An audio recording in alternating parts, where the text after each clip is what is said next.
Rahim. Respected audience, Assalamu alaikum. I feel pleasure to say you welcome in Amazing Fact episode number 6. आज का जो मेरा ये episode है, ये जो सबका एपिसोड से उनसे ज़रा डिफरेंट है। आज मैं ये चाह रहा था कि आप लोगों के साथ इंग्लिश में कुछ ऐसे वंडर्स हैं, इंग्लिश के अंदर कुछ ऐसी चीज़ें हैं जो कि वाकई बहुत ही हैरान कुन हैं। They are also amazing. तो आज मैं समझ लें कि जो इंग्लिश का अमेजिंग फैक्ट है वो आपके सामने शेयर करना चाहूँगा। तो सबसे पहले मैं ये कहना चाहूँगा कि इंग्लिश ज़बान एक ऐसी ज़बान है जिसके बारे में जितने भी रूल्स वगैरह बने हुए हैं वो यूनिवर्सल नहीं हैं, वो कांस्टेंट नहीं हैं। हर एक के अंदर कुछ ना कुछ आप समझ लें कि मिसाल के तौर पर कमी है या उसके अंदर डाइवर्जन है, उसके अंदर आप अगर ये कहें जी कि एक परमानेंट रूल है तो वो बात नहीं है। सिचुएशन तब्दील होने पे रूल भी तब्दील हो जाते हैं। आज उसी सिलसिले में मैंने आपसे इंग्लिश की जो वंडर्स हैं वो शेयर करने हैं। मुझे कभी उम्मीद है कि ये मेरा एपिसोड भी आपको पसंद आएगा। और एक मेरी साथ रिक्वेस्ट है कि ये जितने भी एपिसोड्स हैं इसके अलावा भी अगर आप नायाब पॉइंट देखें तो नायाब पॉइंट के अंदर आपको बेशुमार किस्म का इल्मी समंदर मिलेगा इंशाल्लाह। उसमें एजुकेशन के मतलब, उसमें करंट अफेयर के हवाले से, उसमें आपको यानी कि मुख्तलिफ जो शोबा है ज़िंदगी हैं उनके हवाले से मेरी वीडियोज़ अपलोडेड हैं, तो वो आप वहाँ पे देख सकते हैं। नायाब पॉइंट, नायाब चैनल नहीं लिखना, नायाब पॉइंट अगर आप यूट्यूब पे लिखेंगे तो बहुत सारे मेरे जो लेक्चर्स हैं वो बीच में आ जाएंगे। बिलखसूस वो लोग जो कि एजुकेशन से मुंसलिक हैं उनके लिए बेशुमार किस्म के लेक्चर हैं। और आजकल तो ऑनलाइन लेक्चर मेरे मस्ट यूनिवर्सिटी में भी मैं अपलोड कर रहा हूँ। और मिसाल के तौर पर वो जो लेक्चर हैं वो उसके बाद नायाब जो पॉइंट उसके ऊपर भी अवेलेबल हैं। तो अगर आप ये चाहते हैं कि आप मज़ीद यानी कि मेरी इस काविश को एक्सेप्ट करें तो आप ज़रूर नायाब जो पॉइंट है उसको देखिएगा और उसको ज़रूर सब्सक्राइब भी कीजिएगा। और मुझे कभी उम्मीद है कि इंशाल्लाह मेरा इस हुस्ने जो मेरी नीयत है, आपका जो तामन है वो भी ऐसा किस्म का होगा। Thank you very much. तो अभी हम आते हैं कि इंग्लिश के जो वंडर्स हैं उनके हवाले से। सबसे पहले मैं आपके सामने ये लफ्ज़ एक लिख रहा हूँ, अल्फ़ाबेट। हमें पता होना चाहिए कि ये जो अल्फ़ाबेट है ये बेसिकली दो यूनानी अल्फाज हैं, दो ग्रीक वर्ड्स हैं जिनसे मिलके बना है। और वो जो दो ग्रीक वर्ड्स हैं यानी कि अल्फ़ाबेट हैं, ग्रीक अल्फ़ाबेट हैं, इनका जो ग्रीक पहला अल्फ़ाबेट है उसको कहते हैं अल्फ़ा, और जो दूसरा अल्फ़ाबेट है ग्रीक लैंग्वेज का उसको कहते हैं बीटा। लिहाजा अल्फ़ाबेट का जो लफ्ज़ है ये दो ग्रीक जो अल्फाज हैं, जो दो ग्रीक अल्फ़ाबेट हैं उनसे लिया गया है। अल्फ़ाबेट यानी कि एक लफ्ज़ है अल्फ़ा और दूसरा है बीटा, इन दोनों को मिला के ये लफ्ज़ अल्फ़ाबेट बना दिया गया है।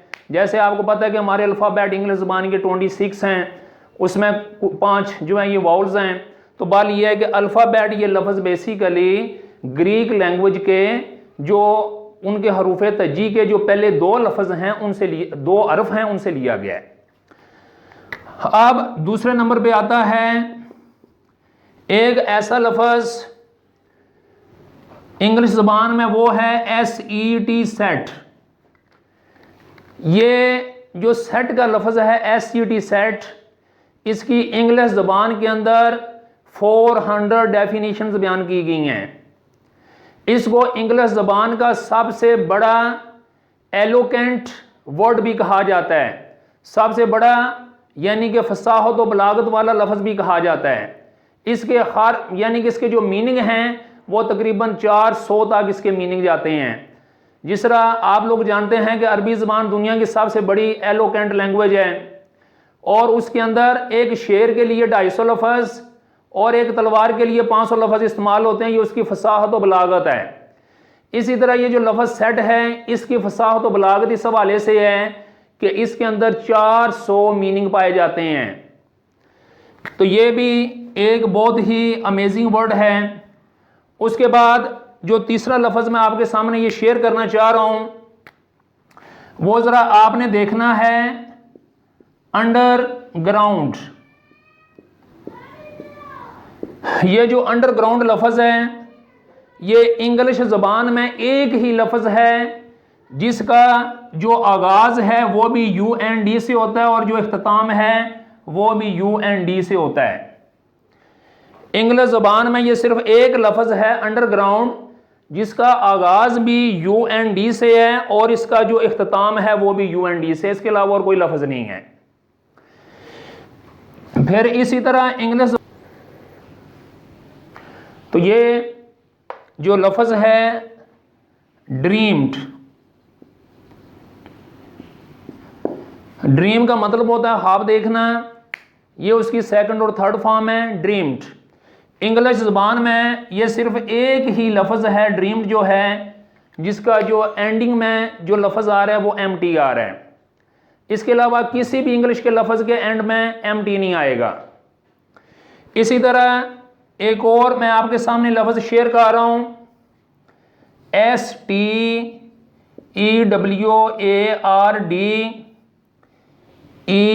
STEWARDESSES,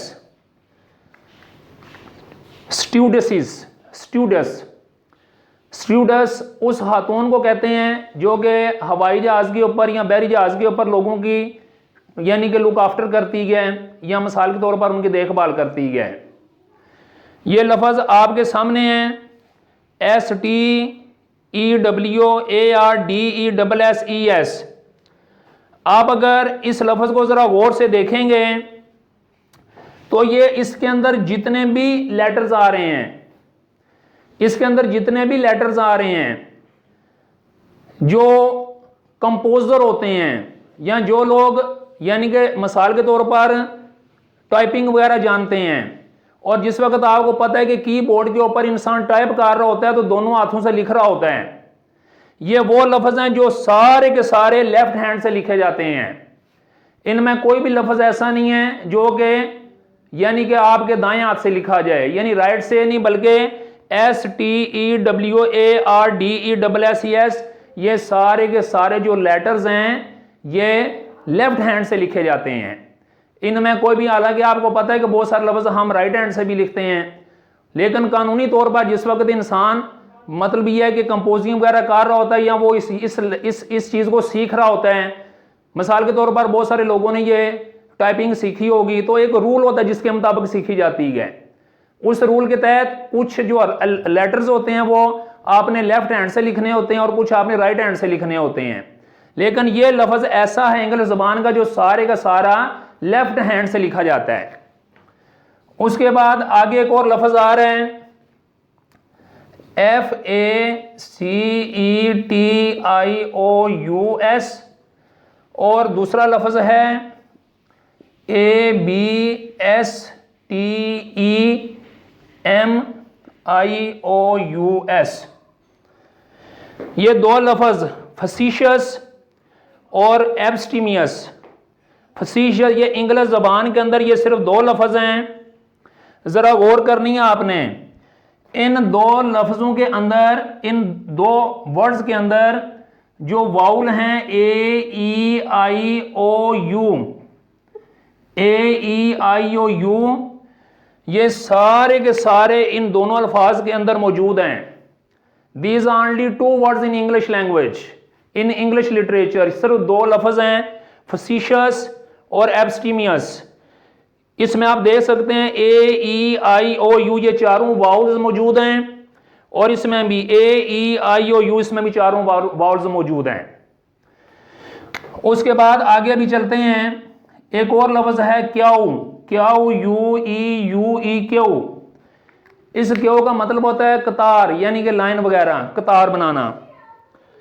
यह जो क्याऊ लफ्ज़ है, अगर इसके ये चारों लेटर्स उतार दिए जाएं तो फिर भी इसकी जो साउंड है वो सेम रहेगी।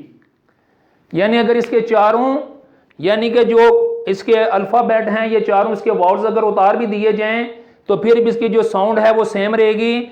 उसमें किसी किस्म का कोई भी हर्फ नहीं आएगा, कोई उसमें मसला नहीं बनेगा, प्रोनाउंसिएशन इसकी क्यों ही रहेगी। इस तरह आप नंबर अभी 8 पे चलें। इंग्लिश ज़बान में RHYTHMS ये लफ्ज़ होता है एक रिदम, शायरी के अंदर इस्तेमाल होता है सुर, एक खास किस्म की। तो ये जो रिदम होता है, ये जो रिदम है, ये आप देख सकते हैं कि ये सिर्फ इंग्लिश ज़बान में एक ऐसा लफ्ज़ है जो कि 7 हरूफ के ऊपर मुश्तमिल है, लेकिन देयर इज नो वाउल, इसमें कोई भी नॉर्मल वावल नहीं है। RHYTHMS इसमें कोई भी जो नॉर्मल वावल होता है इसके अंदर बिल्कुल नहीं है, आप लोग देख सकते हैं। इसी तरह एक और लफ्ज है BOOK बुक कीपर। ये बुक कीपर लफ्ज है, आप जरा इस लफ्ज को गौर से देख सकते हैं और देख भी रहे हैं। BOOKEEPER इंग्लिश ज़बान में ये सिर्फ एक ही लफ्ज है, ये ओनली वन वर्ड के जिसमें OO यानी कि जो 3 जोड़े यानी कि डबल आ रहे हैं, OO भी आ रहा है, KK भी आ रहा है और EE भी आ रहा है। बुक कीपर, ये देख सकते हैं आपके सामने ये लफ्ज है बुक कीपर। जब हम लिखेंगे तो इसमें OO भी डबल आ रहे हैं, KK भी डबल आ रहे हैं और EE भी इसके अंदर डबल आ रहा है। उसके बाद आगे चलते हैं नंबर 10 पे।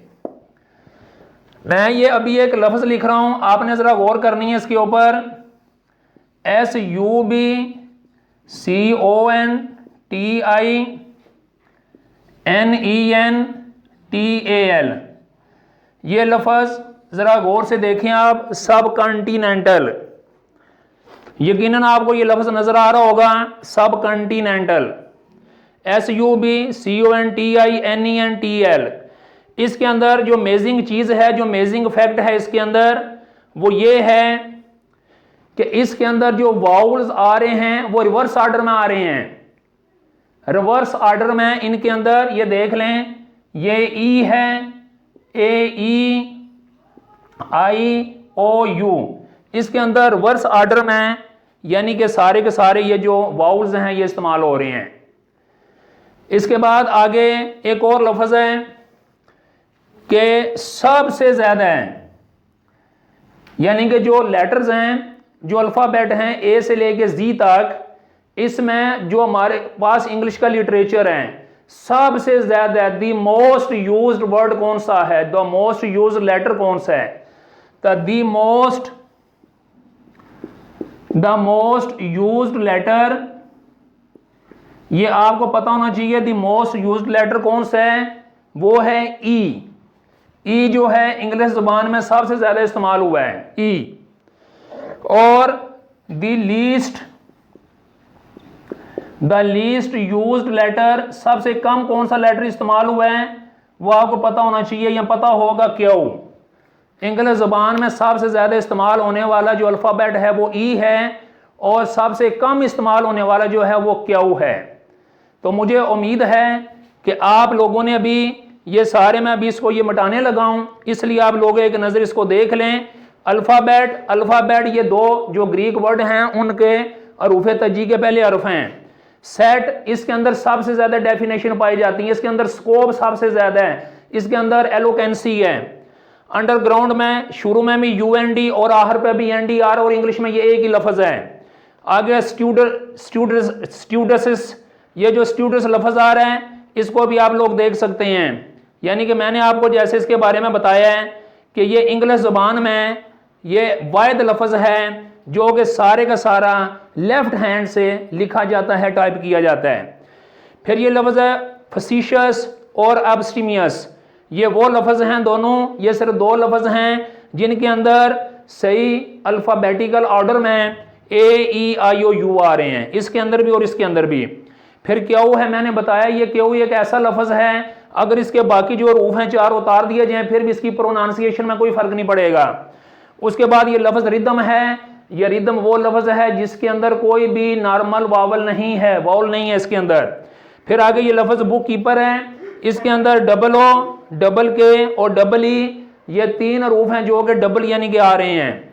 इस तरह फिर आगे मैंने सब कॉन्टिनेंटल आपके सामने शेयर किया।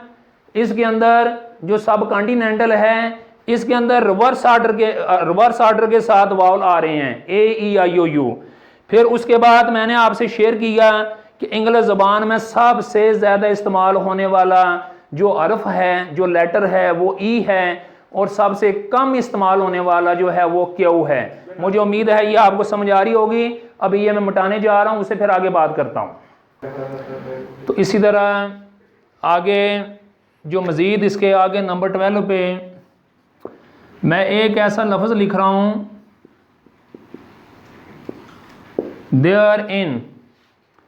ये एक ऐसा लफ्ज़ है इंग्लिश का कि जो कि 7 हरूफ या 7 लेटर पे मुश्तमिल है।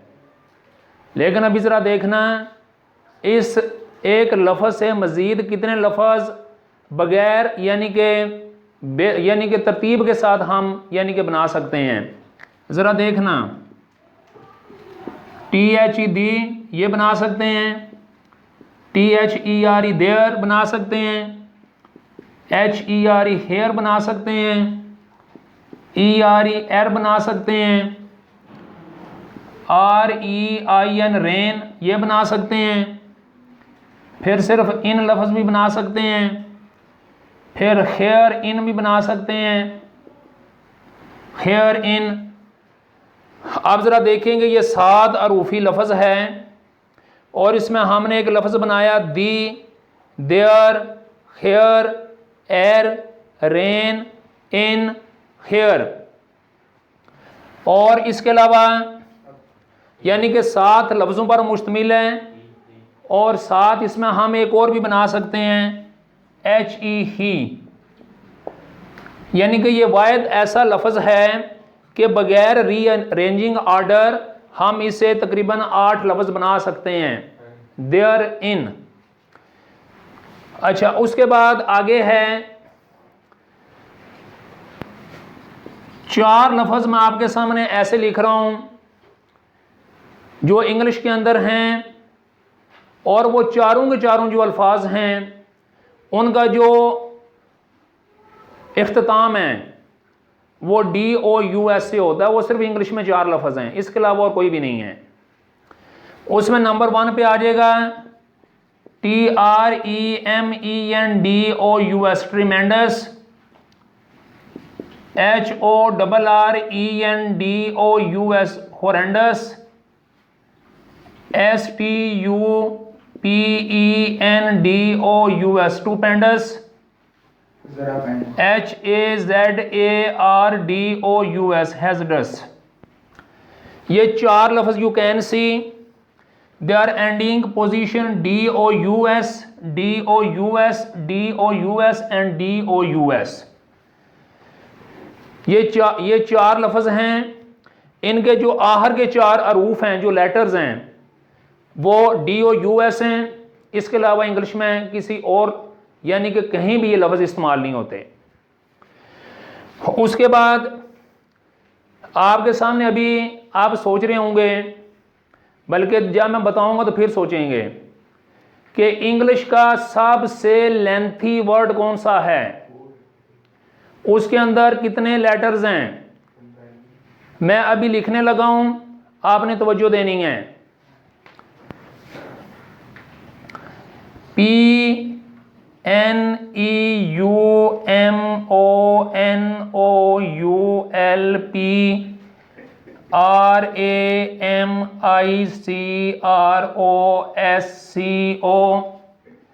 PICSILICOVO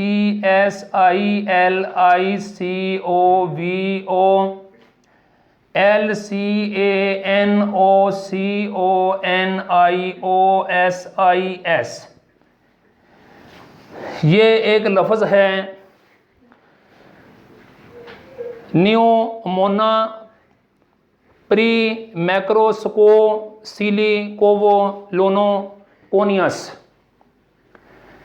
आप लोग यकीनन हैरान होंगे ये लफ्ज़ सुन के। ये लफ्ज़ मेरा नहीं बनाया हुआ, ये इंग्लिश का सबसे लेंथी वर्ड है। इसका मतलब ही मैं आपको बताता हूँ। ये एक लंग्स डिजीज होती है, एक फेफड़ों की बीमारी होती है। ये फेफड़ों की एक बीमारी का नाम है। जिस तरह आजकल कोरोना बहुत मशहूर है ना, कोरोना में तो बेसिकली सांस की नाली और फेफड़ों की बीमारी का नाम है। ये भी फेफड़ों की बीमारी का नाम है। और इसके अंदर अगर मैंने स्पेलिंग में गलती नहीं की तो पहले मैं गिन लूँ फिर बताऊंगा इसमें कुल कितने रूफ होते हैं। 1 2 3 4 5 6 7 8 9 10 11 12 13 14 15 16 17 18 19 20 21 22 23 24 25 26 27 28 29 30 31 32 33 34 35 36 37 38 39 40 41 42 43 44 45। इसके अंदर 45 जो हैं अल्फ़ाबेट आते हैं, लेटर्स आते हैं। 45 हरूफ का ये मजमूआ एक लफ्ज़ है। And its meaning are disease or lungs disease, फेफड़ों की बीमारी। अब उसके बाद इंग्लिश ज़बान में 2 लफ्ज़ ऐसे हैं, कोई तीसरा लफ्ज़ नहीं है। मिसाल के तौर पर ये नंबर 14 है, HUNGRY हंगरी और ANGRY एंग्री। ये 2 लफ्ज़ ऐसे हैं जिनका जो इख्तिताम है वो GRY से होता है। इसके अलावा और कहीं भी ये मतलब ये है कि इनकी जो एंडिंग पोजीशन है या एंडिंग जो लेटर्स हैं किसी भी और लफ्ज़ के अंदर GRY की शक्ल में नहीं आते। और वैसे भी ये बड़ा मशहूर है, एक फिक्र है इन दोनों के बारे में। A hungry man is an angry man. A hungry man is an angry man. उसके बाद मैं एक और लफ्ज़ आपके सामने शेयर करना चाहूँगा। वैसे तो बेशुमार लफ्ज़ मेरे जहन में आ रहे हैं, लेकिन मैं सोच रहा हूँ कि आपके साथ इंशाल्लाह ये भी समझें कि इंग्लिश वंडरफुल जो लेक्चर है ये पहला, दूसरा भी इंशाल्लाह बाद में होगा, उसमें भी कुछ चीज़ें मैं आपके सामने शेयर करूँगा। अभी ये 15 अभी मैंने फैक्ट्स बयान किए हैं करने हैं, और अगले में भी इंशाल्लाह 15 इंग्लिश के मतलब जो फैक्ट्स हैं वो बयान करूँगा इंशाल्लाह। जो 15 नंबर फैक्ट है वो ये है, ज़रा आपने गौर करनी है। हंगरी, एंग्री, इसमें आहर में क्या आ रहे हैं? GRY आ रहे हैं। इंग्लिश का एक लफ्ज़ है SAW सा।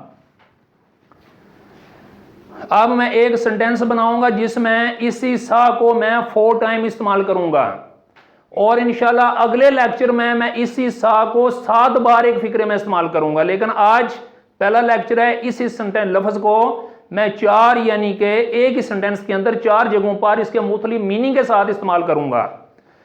मसलन ये जो लफ्ज़ सा होता है SAW सा, एक इसका मतलब होता है कौल या फरमुदात, या जिस तरह प्रोवर्ब होता है कहावत, ये 3 मानी में आता है सा, SAW सा। दूसरा इसका मतलब होता है it is the second form of see, SWC, the second form of see is saw, यानी कि देखा, लुक्ड, देखा। और जो तीसरा लफ्ज़ आ रहा है इसका मीनिंग वो आ रहा है टू कट, यानी कि काटना, यानी कि काटना। और जो चौथा लफ्ज़ इसका आ रहा है वो नाउन के तौर पे आ रहा है आरा, यानी कि लफ्ज़ एक है सा और इसके मीनिंग 4 हैं। No I am going to make a sentence by using this word in 4 different meanings. वो जरा देखना आप वो डिफरेंट मीनिंग्स कौन से हो सकते हैं। एक्सक्यूज मैं जरा ये मिटा लूं because there is no space.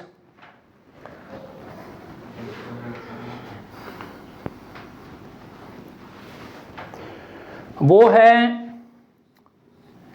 It is as a that I saw as a which could not sa. You can see sa, sa, sa and sa. यहां पे इसका जो मीनिंग ये पहले वाला इस्तेमाल हुआ है कि ये एक कौल है, ये एक किसी ने बात बनाई हुई है, या ये एक फरमुदात वगैरह वगैरह। ये एक कहावत है, कौल है, दैट के आई सा मैंने देखा, ऐसा एक आरा, विच जो के कुड नॉट सा, आप विच की जगह यहां पे दैट भी लगा सकते हैं। जो कंजक्शन है, you can also see that, that could not सा, जो के नहीं काट सकता था। मैंने एक, यानी कि ये एक कौल है कि मैंने देखा एक आरा जो के नहीं काट सकता था, काटना। तो आप देख सकते हैं कि एक जो लफ्ज है वो 4 मुख्तलिफ मीनिंग में इस्तेमाल हुआ है। इसको लिटरेचर की ज़बान में एक खास लफ्ज भी दिया जाता है। ये फिगर ऑफ स्पीच के अंदर भी आता है, लेकिन ये बाकी बातें होंगी इंशाल्लाह अगले लेक्चर में। अगले लेक्चर तक मुझे इजाज़त दीजिए। मुझे कभी उम्मीद है इंशाल्लाह आपको ये मेरा लेक्चर, ये मेरा जो इंग्लिश के हवाले से वंडर्स थे, अमेजिंग फैक्ट्स थे इंग्लिश के हवाले से, वो आपको ज़रूर पसंद आए होंगे। ये उस हवाले से आज मेरा पहला लेक्चर था जिसमें मैंने आपके सामने तकरीबन 15-16 बल्कि 15 मैंने आपके सामने फैक्ट पेश किए हैं। इंशाल्लाह मेरा अगला जो लेक्चर होगा उसमें मज़ीद जो 15 फैक्ट इंग्लिश के हवाले से, जो इंग्लिश लर्नर लोग हैं, जो इंग्लिश से मोहब्बत करने वाले हैं, जो इंग्लिश को बेसिकली एक सेकंड लैंग्वेज के तौर पे समझना चाहते हैं, उनके लिए मैं समझता हूँ बहुत फ़ायदेमंद है। तो अगले लेक्चर तक इजाज़त दीजिए और प्लीज़ मेरा चैनल नया पॉइंट सब्सक्राइब करना ना भूलिए। Thank you very much. अल्लाह हाफिज़। See you.